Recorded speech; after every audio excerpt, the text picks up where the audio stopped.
Hi, Amber Knapp with Usborne Books and More. I wanted to take a few minutes and show you some of our family favorites that we use a lot. We use these drawing books a lot, the Step-by-Step Drawing Series. There's 4 different books. This is the newest title, Step-by-Step Drawing Dinosaurs. But they're all set up the same way, where they walk the student or the kid through all the steps to get to a final result. And you can flip through and find all sorts of different characters to add to your picture, which is super great. Then we have phonics readers. They come individually or as a whole set, or in these collections where you get 12 phonics readers for the price of just a couple of them. This book, Ted and Friends, is $20. And what I love about these collections is they come with a CD that you can listen to in the car, which kids always love. Parents might get a little sick of, but they're great. And all of the phonics readers go through a main phonics concept in each book. Very repetitive, but very helpful for kids learning how different words interact with each other and different phonics concepts work together. Then we have our series, Big Book of. Lots of different titles here. This is a very well-loved book in our house. They're thicker pages. They're not board books, but they're very thick, durable pages. And all the books expand quite a bit to show bigger pictures of whatever you're looking at. So this is Big Book of Big Machines, but think of Big Book of Big Animals, Big Book of Big Dinosaurs. There's lots of other titles depending on your student's interest. Another series that I really love a lot are these nonfiction early reader books. Lots of different topics on animals and things in nature. They're $4.99 and they're hardcover. They last a long time. And each spread has a different topic with lots of different pictures and information about that topic.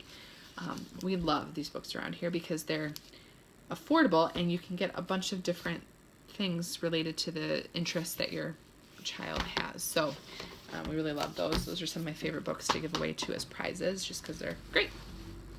And then we have our early readers series. So Billy B. Brown and the I Am Jack series.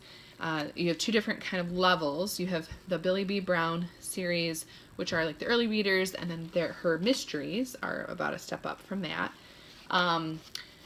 They include pictures, but the words are a little bit bigger, a little bit easier to read, and they are leveled, so if you're interested in that information, I can get you that information. And the I Am Jack series and Hey Jack are that same leveling information, but Jack and Billy are both characters in each other's stories, and you don't have to read them in any order, so you can kind of pick the title that intrigues you or your student, and those are great. Now we have, in terms of readers, we have lots of different reader series, so if you have a middle schooler or a high schooler and they have a particular interest, just let me know, and I can easily recommend some of our popular ones to you. Now for school resources, we have lots of them because we homeschool here. And we use lots of Usborne books. That's actually how I got started in Usborne. I was purchasing a lot of books for supplemental resources for our homeschool and figured I should become a consultant so that I at least get a discount. But I love these books so much. So I'm going to show you a few of them that we have. We use the illustrated dictionaries. This is the Thesaurus and the Grammar and Punctuation book.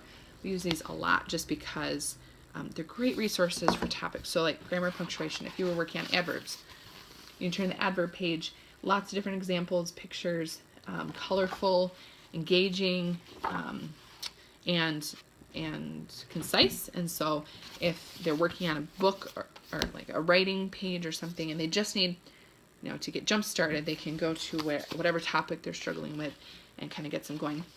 This is the Thesaurus is great for that as well because it has different concepts you can turn to, like food words, and then lots and lots of different words they can kind of pick from. So if they're working on a spooky story, they can turn to that page and they have lots of different ideas they can generate from it. For history,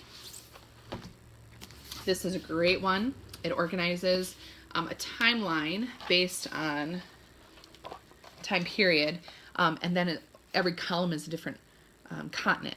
And so across the world, you can see what's going on in a certain time period instead of just focusing on Europe and then going to a different place. You can kind of see it all happening at once on a spread, which is really fun. Time Traveler is a great read for ancient history, told from the perspective of a boy who goes back in time. Great pictures, again. There's lots of maps in here too. That's a fun one if you're studying ancient history. We have great books about composers and artists, and in this case classical music, and they're hardcover, durable, they're very nice, and include, again, great info that reinforces what you're teaching or what they're learning in school. I didn't bring my other activity books down, but we have activity books. This is our art activity book. There's lots of math activity books. So these are great to reinforce concepts or just do something fun with your student at home. And then we have, I'll show you these kind of to finish this out here. We have our encyclopedia set. There's 4 different main ones: science, world history, ancient history, and geography. These are internet linked, so you can always go to the internet and look at the link to see additional information on whatever the topic is. But we reference these a lot. They're well organized, easy to find, whatever you're learning about, with pictures and just great info. Okay. And then we have also this last one, which is like an encyclopedia as well, but specifically about animals organized by continent. That's really fun. This pairs well with our geography encyclopedia. But then we have a World Wars encyclopedia. We have a World Religions encyclopedia. And all of these encyclopedias would be very applicable to maybe upper elementary, but we've used them in lower elementary as reference books as well. Middle school, high school, very appropriate as well. So if you have any questions about any of those or find something in the catalog that you want more info on, please let me know.